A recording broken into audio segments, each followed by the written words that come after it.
But guess what? When you have that pain, wherever the pain is there for you to give it some attention. Would you agree? Like when you have a pain, or even think about driving your car. When you drive your car, and we have a dashboard, right? Everybody has a dashboard on their car. When you see the light come on, what does the light tell you? That there's a pain in your car, right? And that pain requires attention. But how many of you, be honest with yourself, how many of you will keep driving with the light on 1 day, 2 days, 3 days, or just keep driving and think, I'll get to that pain? That's sometimes what we do in our lives as well. We keep driving our vehicles. We are our vehicles, and we keep driving those right until we get the dream, or we get the sign, or we have a health challenge, or the financial challenge gets to be too great. Whereas we don't address harmony from the get-go. So we're going to talk about that today. Here's what we're going to do. I just told you a little bit about me. Now you know my pain. Now you know I was the pain. And that's what got me into this work. So what is work-life harmony? We're going to talk about that and why balance really isn't the goal, because our priorities in our lives change all the time. How many of you, your life last year is not the same as it was this year? How many of you have new challenges this year, and maybe some of the old challenges are gone away? But we're going to talk about how we can sustain both our impact and well-being, because I know if you are a mental health professional, you are all about impact for sure. Then we're going to talk about the stress and the energy drain cycle. We're going to do some exercises there. And then I'm going to leave you with some 3 strategies for creating work-life harmony, which I think is important no matter what stage you are in your career. Does that sound like a good plan? Because that's where we're going today. And then I'll invite you to ask some questions if you'd like about your particular situation or where you are. I'll also give you an opportunity. Some people don't like to talk in public about it. If you like to talk in private, I'll give you the opportunity to schedule a session where we just talk one-on-one about what's going on and possibly how to create that work-life harmony. All right, that's where we're going. So, clarity, right? That moment of truth. When I had that dream, it was like, hey, I need to stop, I need to look, and I need to listen. And you always start with one of the greatest strategies I learned early on, and it probably comes from most of my training, is you got to ask yourself questions like, Camille, are you working harder than you need to, right? What if there's really another way, a smarter way? And how can I really create this win-win situation is really the question. This sustainable that doesn't drain me. Because once I was able to get clear of the problem of the pain in my neck that was going down my arm and eventually into my lower back, once I was able to get some relief concerning that, how can I create a sustainable situation that doesn't drain me? That was the question. So ask yourself now, with your greatest challenge with work-life harmony, ask yourself those questions. I'm going to give you just a second. I want you to jot down what comes up when you answer these questions. Are you working harder or smarter? Is there a smarter way to make an impact? How can I create a sustainable career path that doesn't drain me? Right? So ask yourself those questions and kind of jot down the answer. Well, here's the solution I came up with. I came up with the phrase, working smarter, not harder. And for me, what it looked like was reducing some of the one-on-one work that I was doing. At the time I had, I don't know how many files, how many clients, and I started shifting my life into the more consulting realm. So I still had my practice of law, but I was doing more consulting, doing group trainings and empowerment and working with people in groups because that was something I was really passionate about. I was passionate about the fact that people deserve to create a work-life harmony and get what they really want. So helping people think outside the box came really easy to me. Helping people decide, how do you want to use your brilliance? Like, we're all brilliant, but deciding how we want to use that brilliant, how we want to serve, that came from my own background. Like, I had a business background growing up, the daughter of an entrepreneur. Personal development work has always been like a big part of what I love. And so I had to create a model that worked for me. And then I began to share that with others. So I want you to take that phrase and apply it to your life. What would it look like if you were working smarter, not harder? So take a few moments to actually think about that and just think in terms of, curiosity. Because when you leave today, what I want you to do is ideas will start to come because you're asking the question, what would it look like to work smarter, not harder? All right? Okay, so here, let's go next. Let's talk about what is harmony. A lot of people, you've heard balance. We've heard balance our whole life. I don't know who made that up. There's no such thing as balance unless you can control everything. But harmony is about its intentional alignment of your personal responsibilities, your personal well-being, and your professional responsibilities in a way that fosters alignment, fulfillment, and sustained energy. Now, the key here is, the key words are being intentional, using alignment, looking at your professional responsibilities and your personal well-being in a way that's going to bring you into alignment, fulfillment, and sustained energy, because there's nothing like running out of gas. Like, there's nothing like having the lights come on your dashboard of your vehicle and then all of a sudden it turns off because it's out of gas, right? You didn't look at the gas gauge. It was telling you, hey, I'm a quarter tank empty. Hey, the light's on. Hey, you got 30 miles left. Oh, you have 20 miles left, 10 miles, right? You ignored the signals and then finally you're out of energy, right? So it's not about balance. It's about rhythm. I want to know, how many of you can relate to, do we have any musicians in the group?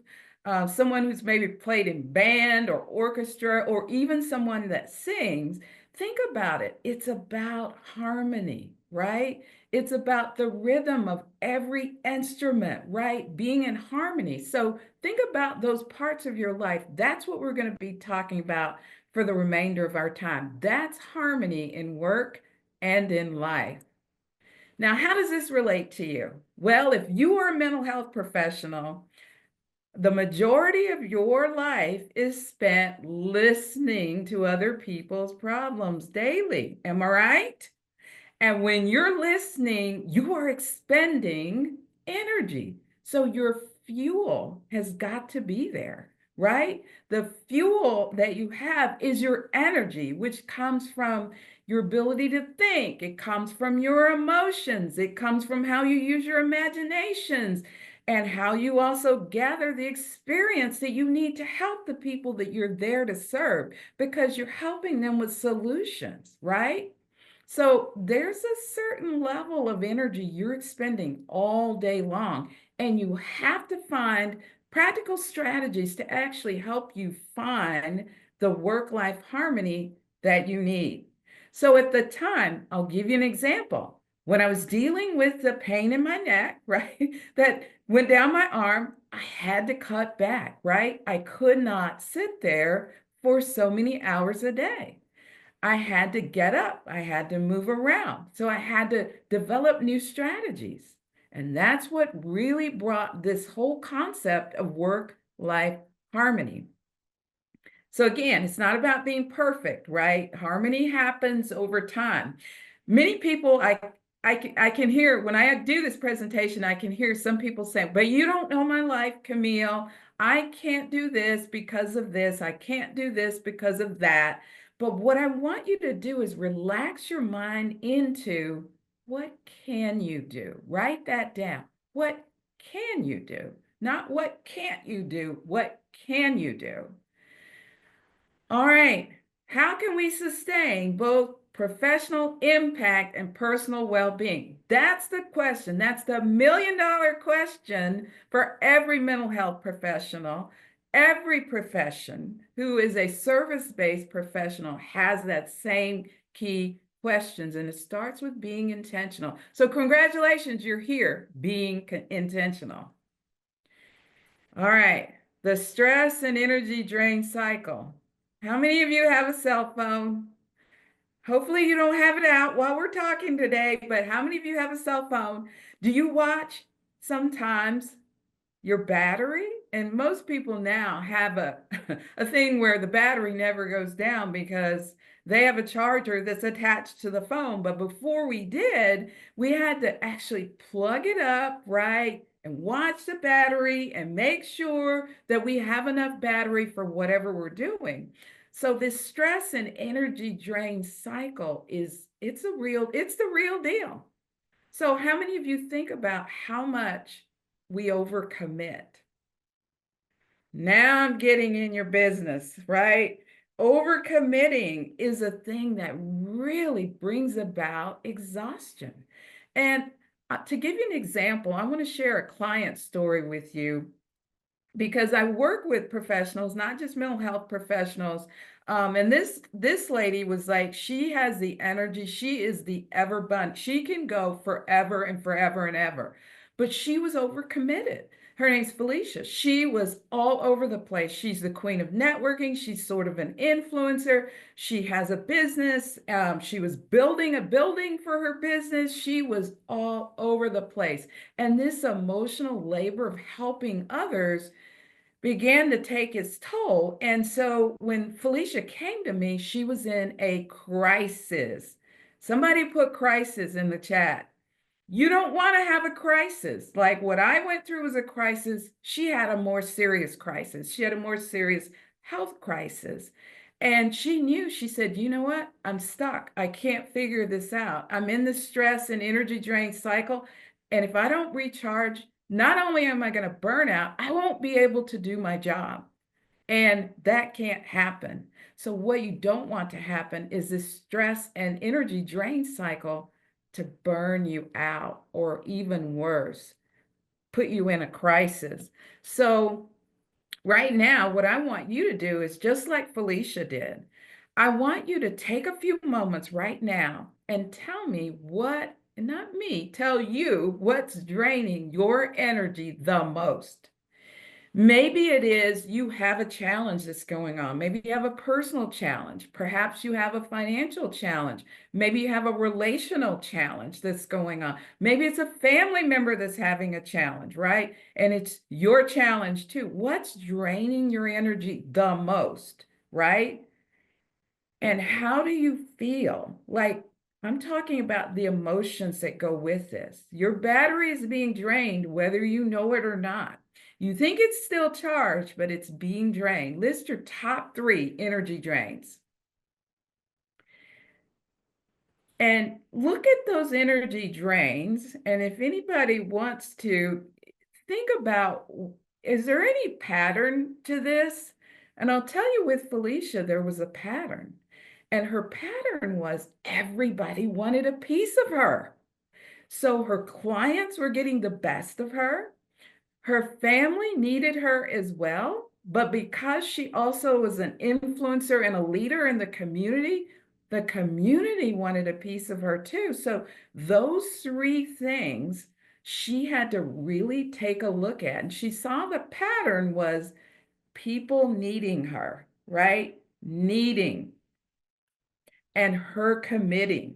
She said, you know, I'm saying yes a lot. She said, I have to admit, there's very few times that I say no.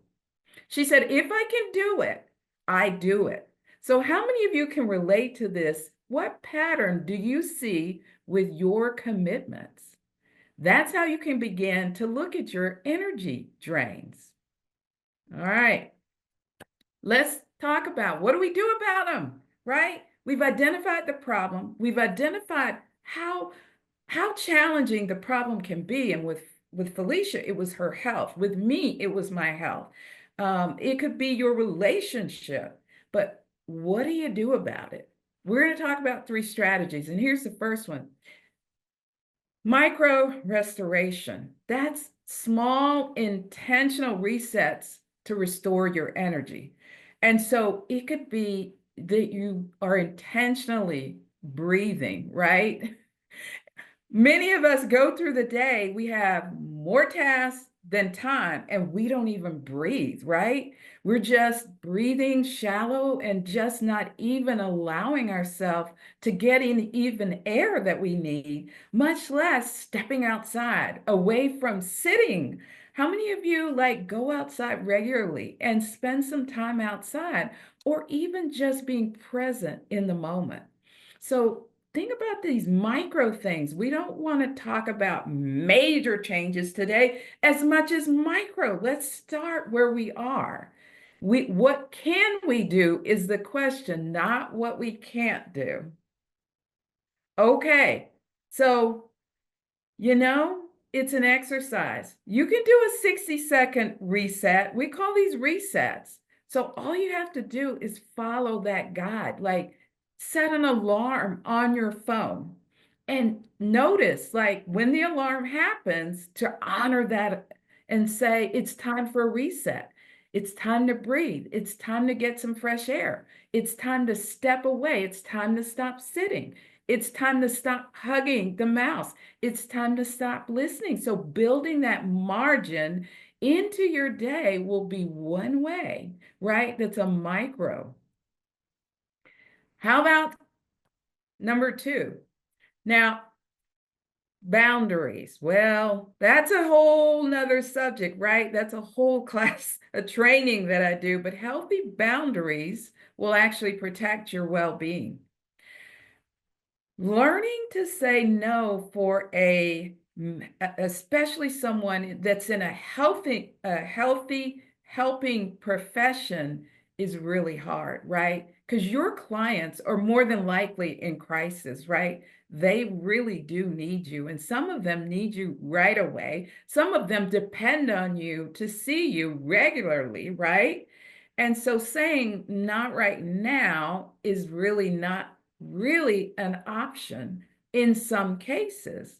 However, building margins into, if you are aligning with work-life harmony, and in the case of Felicia, not setting so many events on her calendar. So people are inviting her to speak. She all over the world. She's still my client, by the way, and she's speaking at a big conference even today.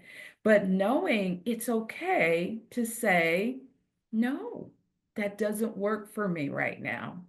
Not right now.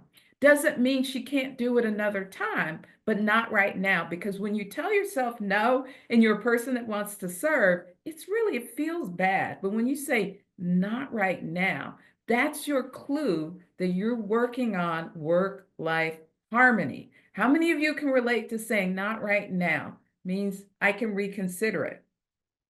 So would you say that you need to set some firmer boundaries and use that rule of not right now? Or another phrase is, I would love to do that, but that doesn't work for me right now. That doesn't work for me right now. No explanation. That doesn't work for me right now.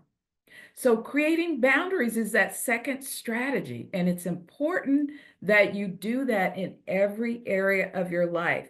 I'll give you another example. I had a client who she said that and she's a lawyer, in fact, and she said, in my family, I've just done everything for everybody in the family. I've done it for my husband. I've got 3 kids, and then I've got my own practice. And she said, it's really hard for me, Camille. How am I going to say no? And I said, well, you can decide, right, that you want to give them the opportunity to do some things for themselves. And it's not about you saying no. So she said to her 3 kids, I want to give you the opportunity to help me with the calendar. I would love for you to list the events that you have and put them on this master calendar. And that way she didn't have to. So she began to say, I'm going to give you the opportunity. That's a way to really do it in a way that doesn't feel like you are saying no. You're just expanding the ability to do certain things another way. So that's creating healthy boundaries. Now, but I'm going to move on to the next one. Now, this one is rarely talked about, but this is what happened to me. So, when I began to develop this pain in my neck, in my arm, in my back, and then I started to realize I felt a little resentment too. Even though I loved helping people in the area of law I was practicing, I was beginning to feel like, why am I feeling a little bit resentful? What was that about? Well, it was about the fact that I had all this work to do and that I always had files on my desk and that there was always more to do, right? More work than I had time to say grace over. We talked about that. And then, of course, when I didn't have enough work, it was like, oh, I need more work. So it was a constant hustle and grind culture for me.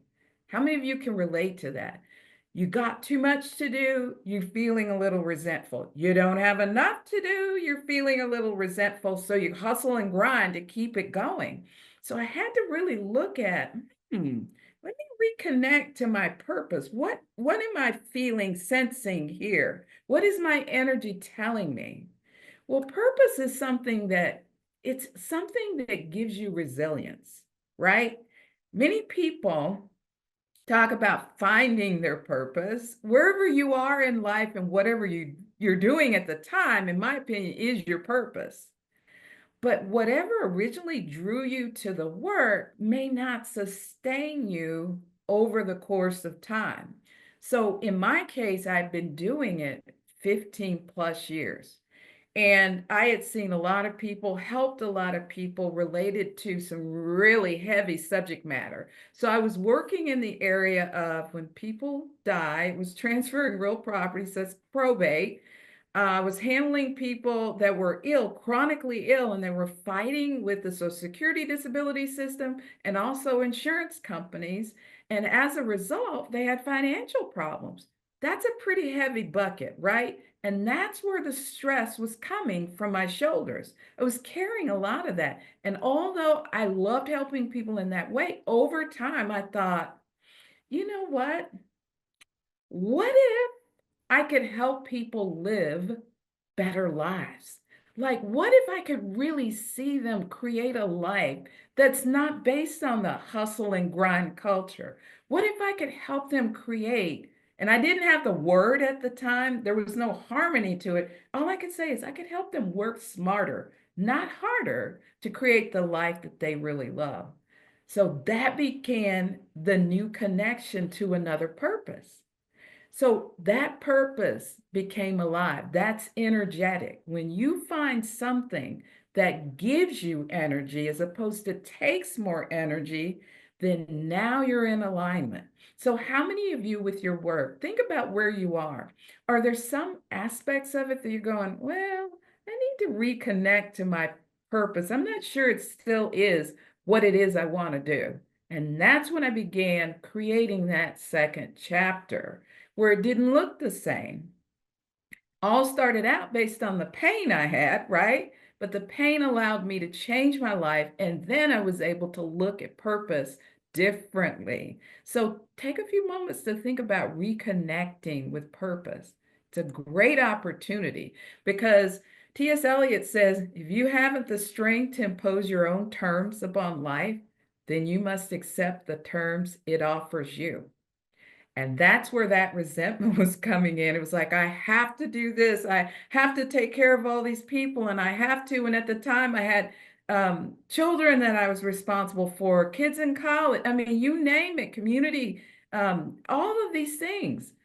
But those were things that were handed to me, and I accepted the terms it was offering me.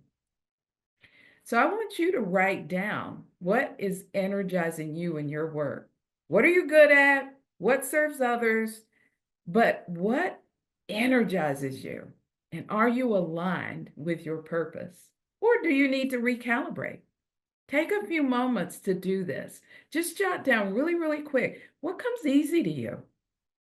What do you love to do? It gives you energy. Think about it. And are you really aligned with your purpose based on where you are at this particular time?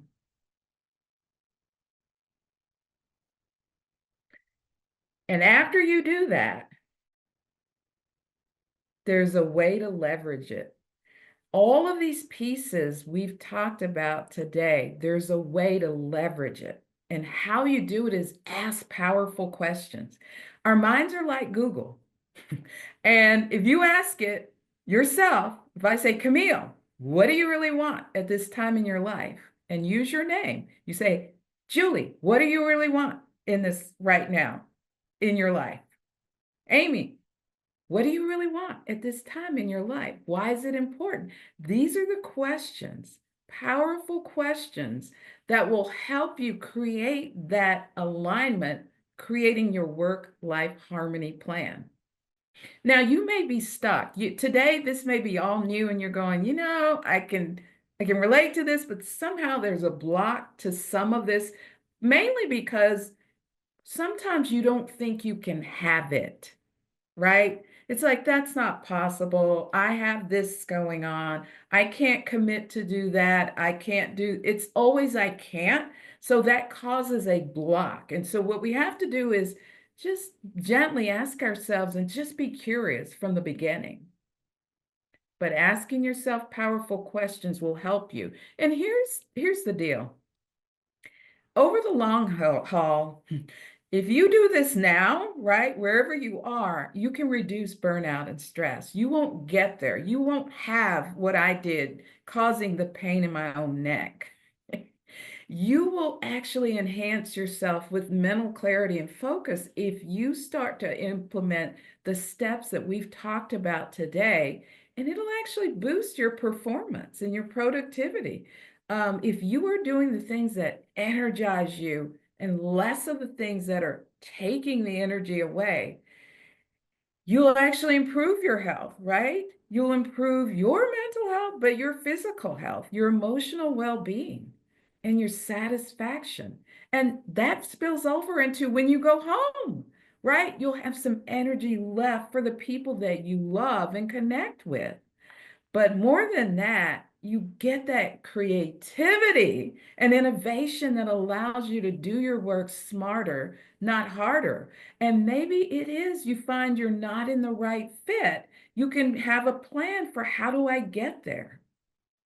But it encourages career longevity. The goal is to avoid early burnout and to have that long-term sustainability that you're going to have challenges in life. How many of you will agree with me? If there's anybody on here that doesn't have any challenges right now, don't raise your hand, right? I usually say raise your hand, but don't raise your hand, right? It's the minority. Most of us have something going on, right? But you can handle your challenges more effectively when you're in work-life harmony because your energy is in a place that you can be more creative and more innovative and also develop strategies for how to adapt to what you're going through. That makes sense. Well, here's what I want to do. If you have participated today and you find this useful and you started your work-life harmony plan, I want to say congratulations. You've begun to find the flow. It's time to think of your life in alignment so that you can thrive. But if you're feeling stuck and you're going, I'm still feeling stuck. And thank you for the heart, Dana.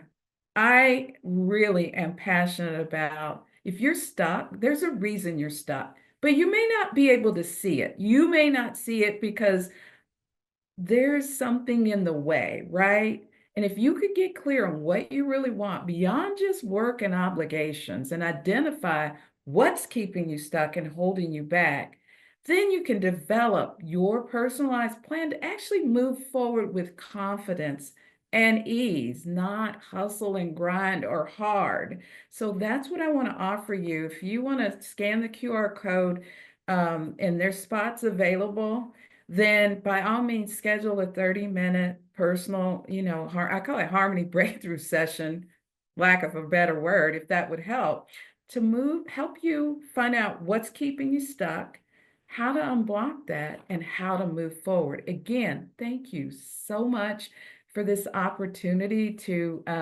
speak to you about this topic today that's so personal, close to my heart, and many of my clients. So I'm going to just say, if you know this is for you, don't delay, because if you go back to what you were doing, the way you were doing it, you will get that, right? That's the definition of insanity. Keep doing the same thing and getting the same result. You don't want to become the pain in your own neck. All right, that's all I have for now. Thank you so much.